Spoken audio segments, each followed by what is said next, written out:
Hello friends, તો આજે આપણે ઉપવાસમાં ખાઈ શકાય તેવી આપણે બટાકાની સૂકી ભાજી બનાવીશું. જેના માટે મેં એક કુકરમાં પાણી એડ કરીને બટાકાને આપણે બાફવા મૂકી દઈશું. બટાકા બાફતી વખતે આપણે તેમાં અડધી ચમચી જેટલું નમક એડ કરી દઈશું. હવે આપણે ઢાંકણ ઢાંકીને બટાકાને આપણે બાફી લેશું. બટાકા આપણા બફાઈ ગયા છે, આપણે ચેક કરી લેશું. એકદમ સરસ રીતે બટેકા બફાઈ ગયા છે. હવે બટેકાને આપણે ઠંડા કરીને તેની છાલ ઉતારી લેશું. બધા જ બટેકાની આપણે આવી રીતે છાલ ઉતારી લેશું. છાલ ઉતારીને આપણે બટેકાના પીસીસ કરી લેશું.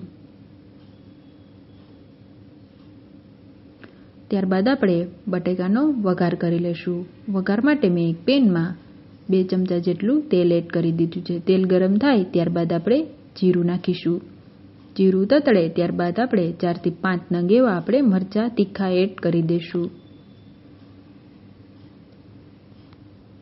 ત્યારબાદ તેમાં આપણે 2 થી 3 ડાળખી આપણે લીમડો એડ કરી દઈશું. ને આપણા બટેકાને આપણે એડ કરી દઈશું અને બરાબર મિક્સ કરી લેશું. એકદમ બટેકાને આપણે સરસ રીતે મિક્સ કરીને ત્યારબાદ તેમાં આપણે અડધી ચમચી જેટલું નમક, અડધી ચમચી જેટલી ખાંડ એડ કરીને ફરીથી એકવાર મિક્સ કરી લેશું.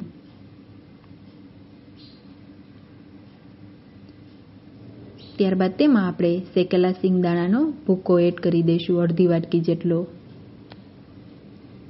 ને ફરીથી મિક્સ કરી લેશું.